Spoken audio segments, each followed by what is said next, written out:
Hi guys, it's Colleen. Believe it or not, I'm not usually as I have been in these videos. I usually am more of a dynamic, outgoing, fun, crazy, talk real fast type of person.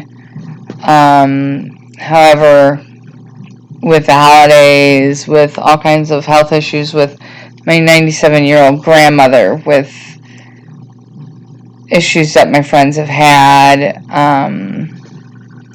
things going on just family-wise, I'm exhausted.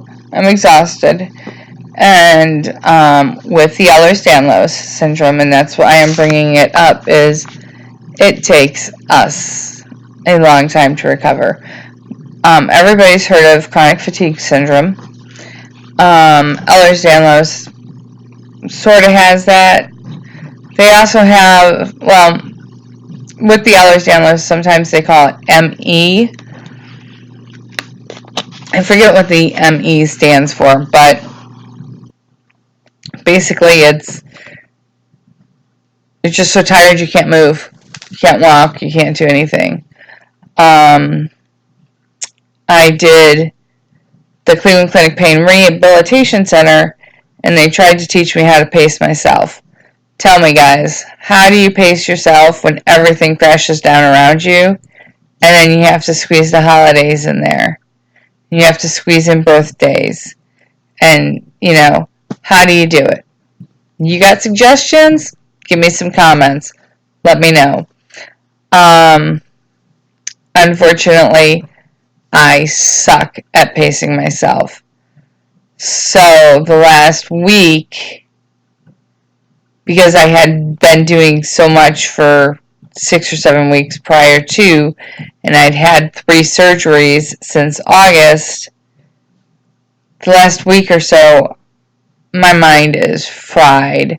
My head is fried, my body is fried, there's no boisterous, outgoing, fun-loving, crazy Colleen these days. There's really, I gotta do another dish. Fuck you, Colleen, these days. And moms, I know you have those days too. We all know it. But, in fact, I still need to take down my Christmas tree. I'm looking at it thinking I might take it down today at some point. But right now, all I want to do is close my eyes, go back to sleep. It's 12:45. I had furniture repairman over since about 9:15.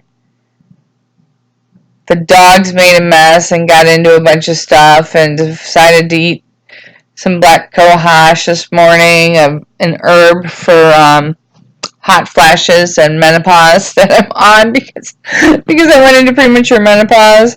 So the dog ate that. She won't have any hot flashes today. That says she'll be okay. By the way, she took it out of my purse off the counter. She's a Malamute, 6 foot tall on her hind legs. So sometimes it's hard to keep her out of crap. Sorry. I try. I try. Yesterday she ate through the bag, the unopened bag of dog food, to get more dog food because we weren't home. So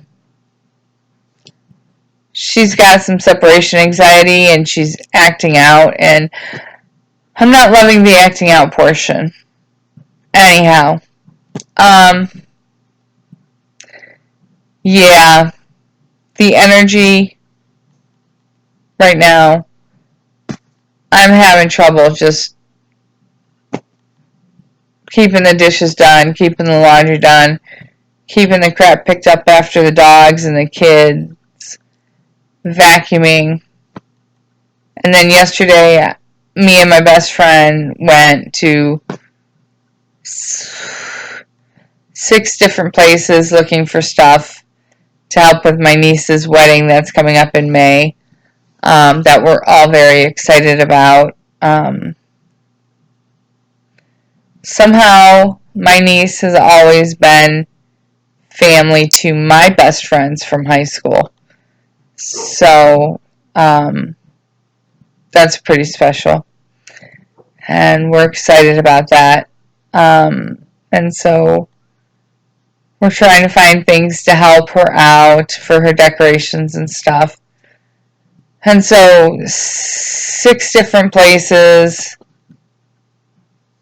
hours, and quarter to 1 till I got home at a quarter after 10. That was a really long day, especially going from store to store to store to store. So, that's what I feel like today. But one day you guys will see the crazy, boisterous, fun-loving, outgoing, not monotone Colleen. But as I said, and when I did the rehab program, they really tried to beat it into us that we needed to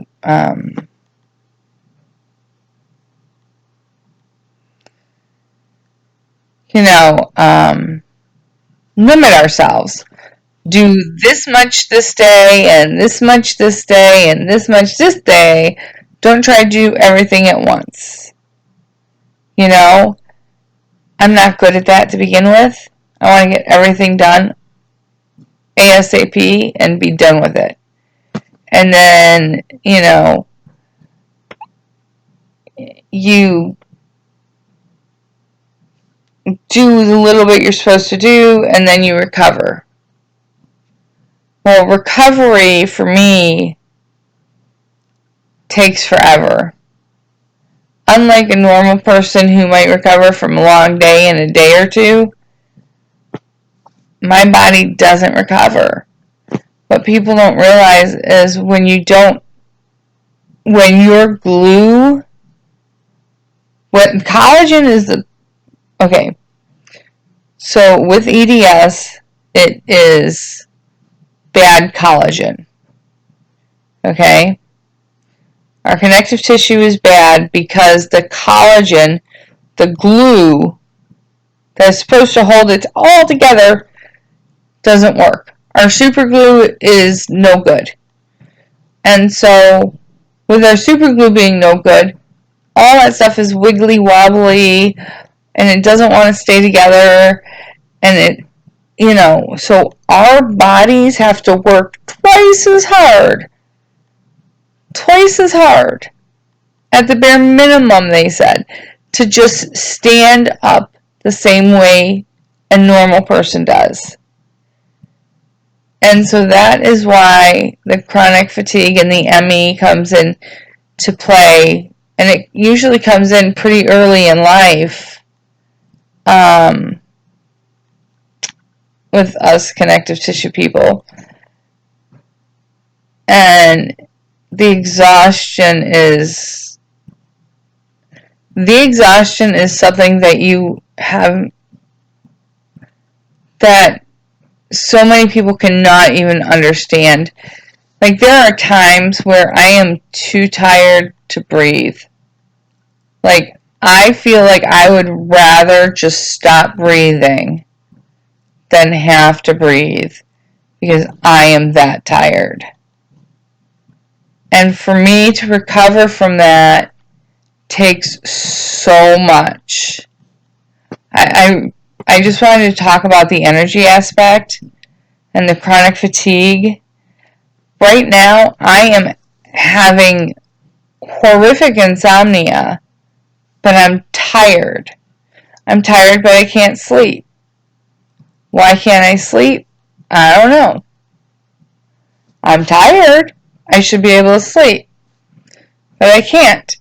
And so, in addition to having just gone through the holidays, having just gone through a lot of family stuff, having gone through a lot of stuff with my friends, having just done a lot, put together Christmas dinner, done all the baking, done all the cleaning, you know, because I do that. I take it all on me. I don't distribute. I don't delegate. I just put it on me. And the exhaustion is overwhelming right now. But I can't sleep. And so every day it gets worse because I'm not recovering. And then I look like I'm sleeping forever because my husband gets up at 7 when I've just laid down at 6 or 6:30, and then he calls at noon and thinks I have been sleeping that whole time. Truth is the dogs have probably woken me up 4 or 5 times. My dogs like to play this game where they go in and out and in and out and in and out and in and out 100 times. Don't know about you guys, but like to shoot them sometimes. Love my dogs. I have great dogs.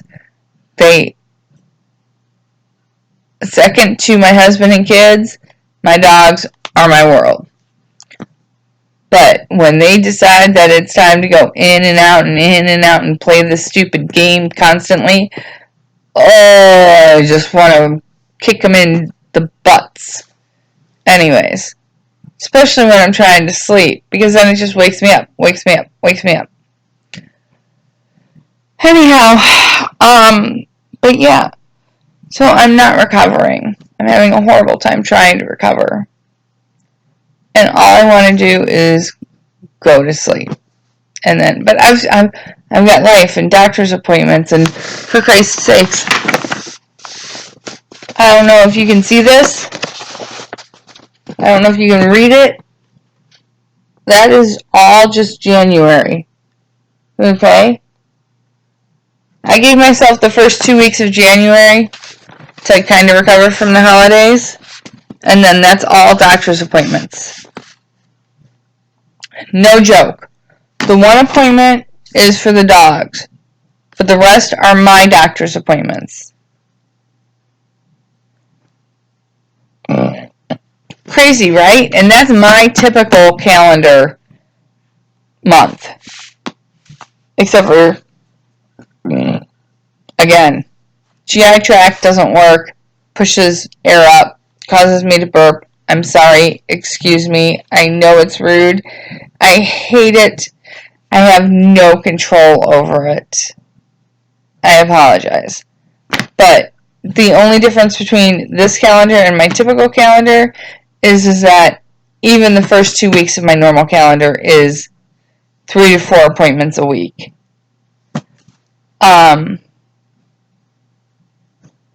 Hopefully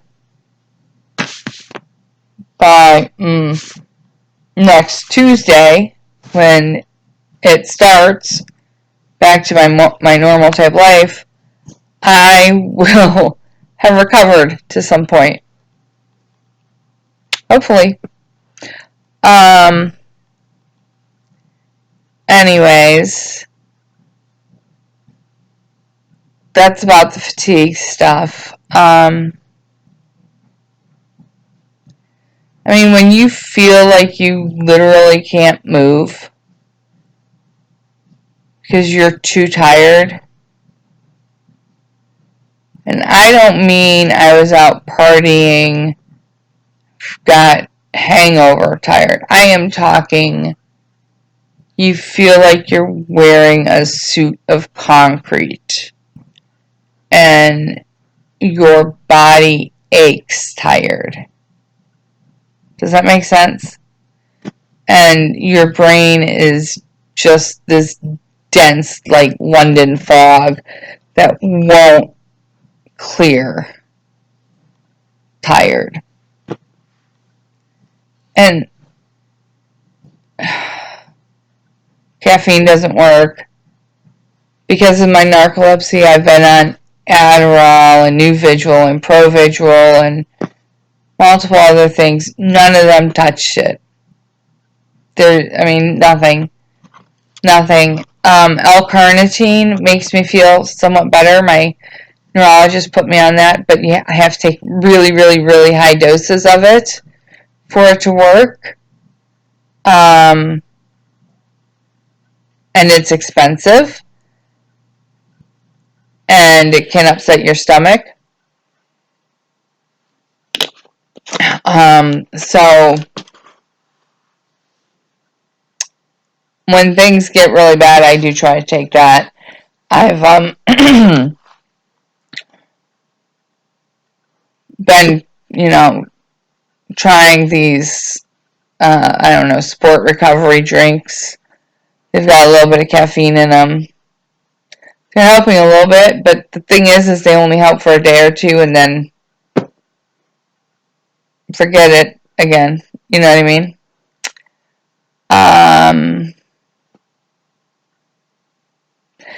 Anyways, I've never really introduced myself. So I'm going to take a couple minutes to do that, and then I'm going to let you guys go. My name's Colleen. I am from around Medina, Ohio. So an hour away from Cleveland, which is very fortunate for me because being diagnosed with what is rare connective tissue disease, it's not really rare. What it is it's very underdiagnosed and very unknown about.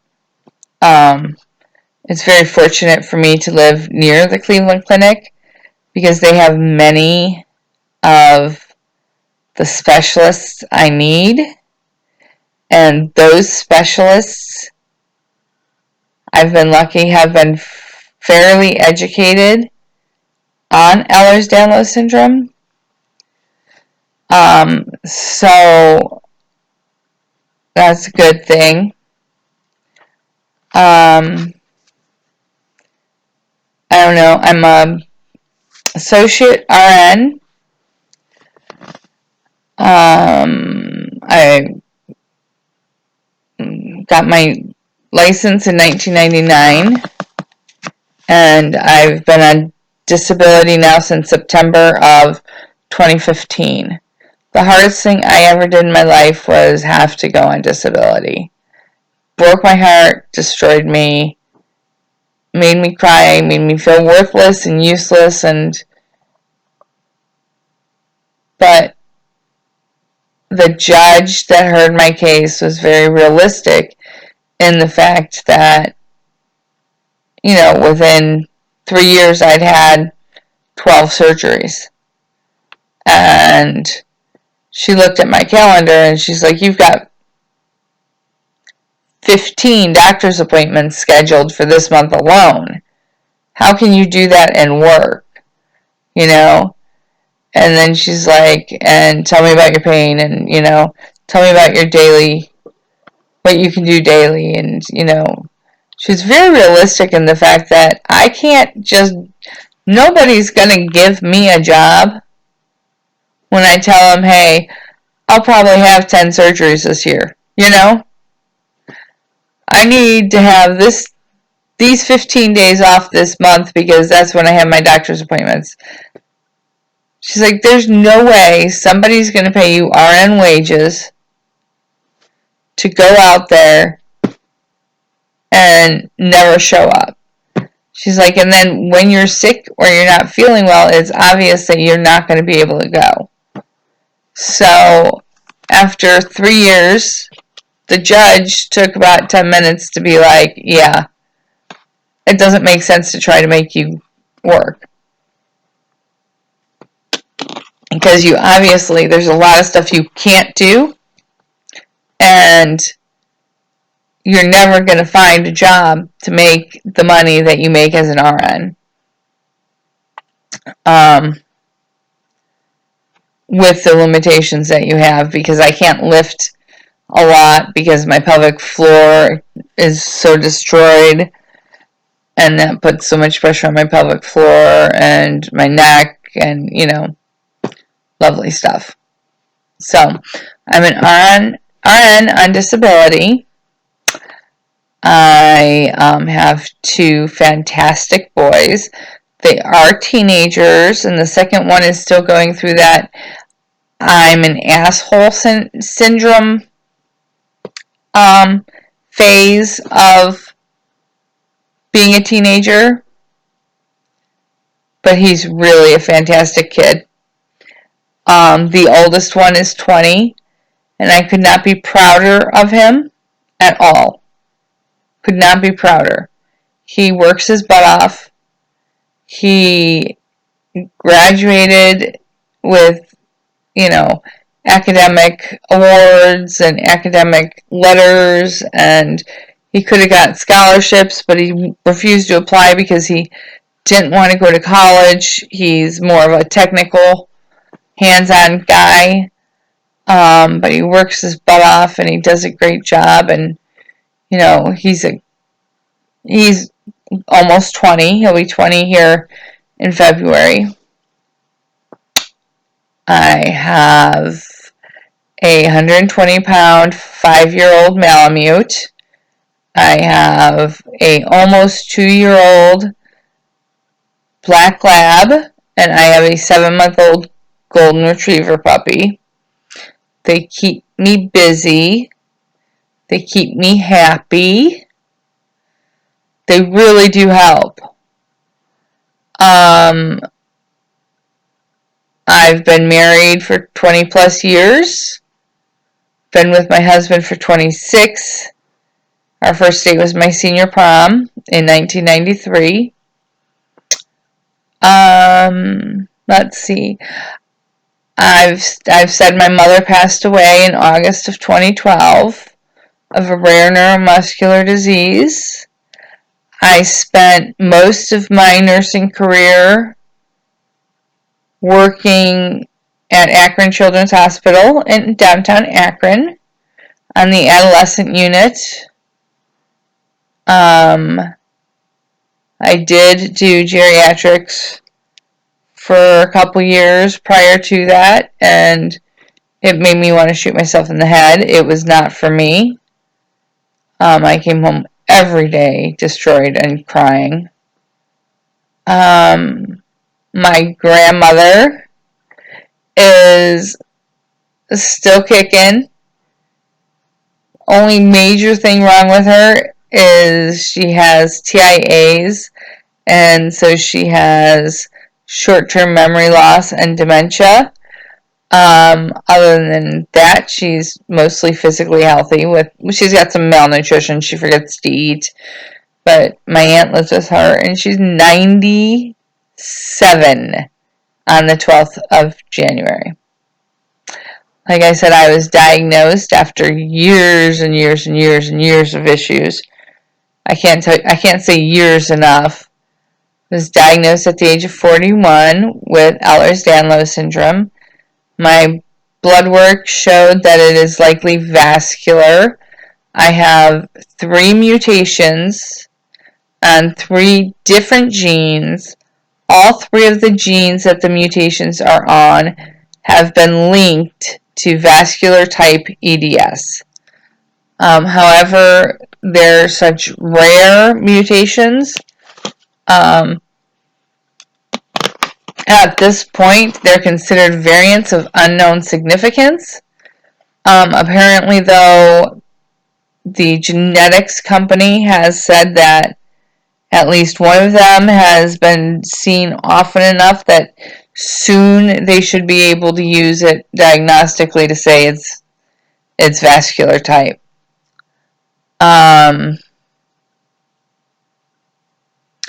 What else? Before I started getting really sick, I was an avid scuba diver. I was avid hiker. I was crazy in shape. I wonder if I can reach those. There, I can.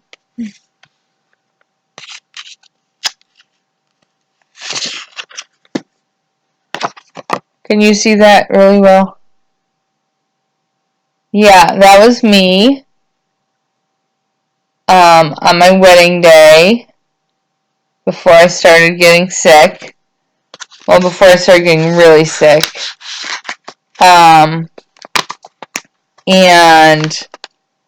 I was itty bitty. The bikini I wore on my honeymoon was a size 0.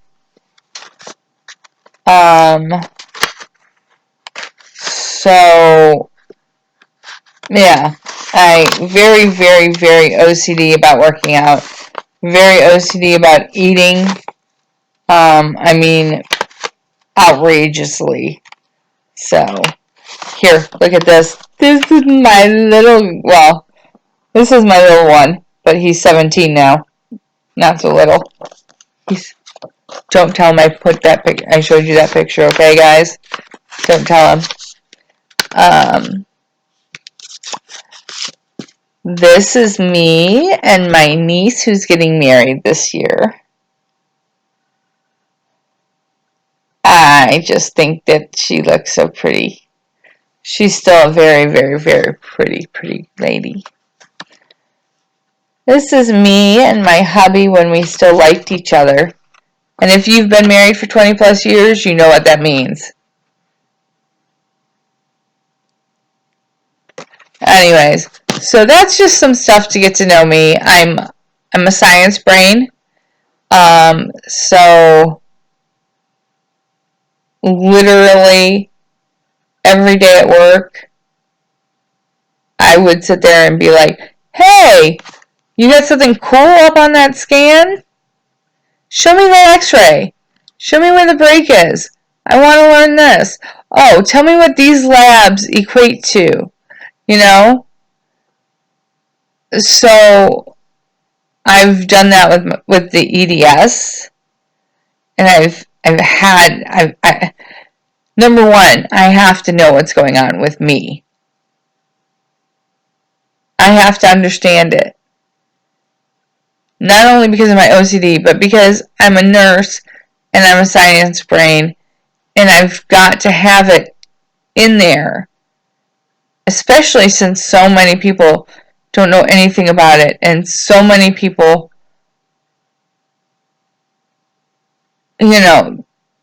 just don't get it. They don't have the knowledge. And when I ended up in the hospital in Florida and they knew nothing about it, guess who had to teach them? And guess who got crappy care? Because these people didn't understand what was going on with me.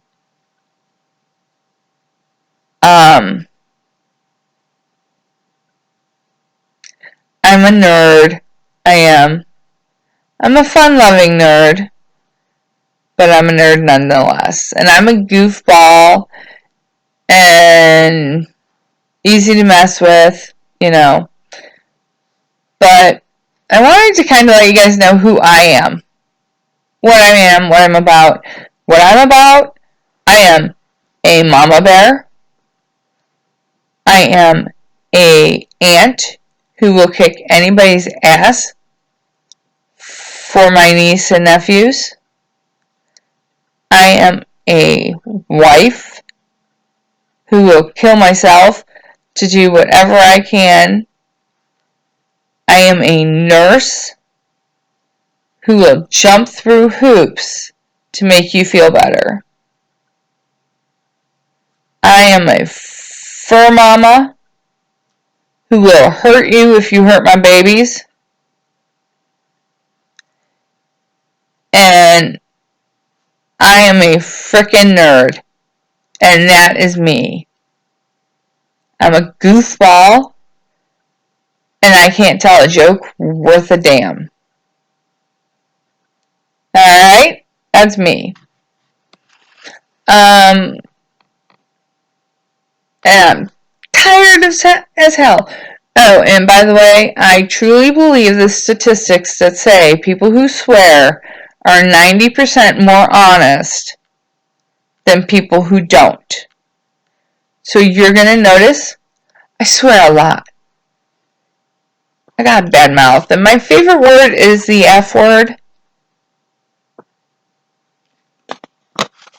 So you can bleep me out.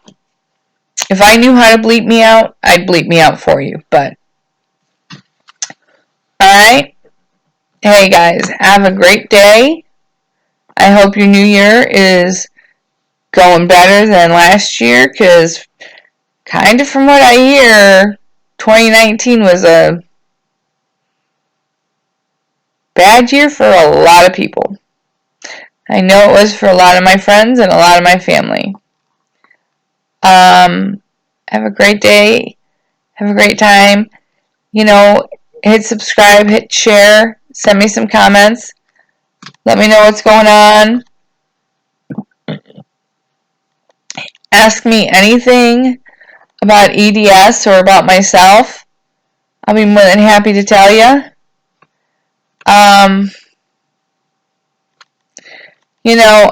My goal is just to educate people on EDS. To get people who may not know about EDS and might be having symptoms out there to learn about EDS and maybe find the diagnosis the right diagnosis for them. To educate even one resident or nurse or anybody who might be dealing with a patient with EDS and not know what the heck it is, because so many don't know what it is. You guys, when I got my diagnosis in very late 2016, almost like December,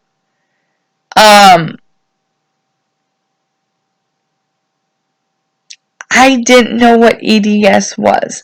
I'd been working at a pediatric hospital with geneticists all over the place, and I didn't know what Ehlers Danlos syndrome was. I had no clue. Literally none. And I'd been a nurse for 18 years. And I had it. And I'd never heard of it. So, there's a lot of other people out there who have it, who have never heard of it. And if I can help one person, if I can educate one caregiver, if I can amuse one person because I'm so damn boring they're laughing at me, I don't care. That would make my day. So, like I said, send me some comments, hit subscribe, hit like, share, whatever. I am still trying to figure out these thumbnail things, these adding in links and showing off pictures other than through the little camera thing I did. I am not a techie. I'm a nurse, not an IT person. Alright? But please, thank you for watching, and shoot me some comments or whatever. Have a great day, and I think I'm going to take a nap because I'm tired as hell.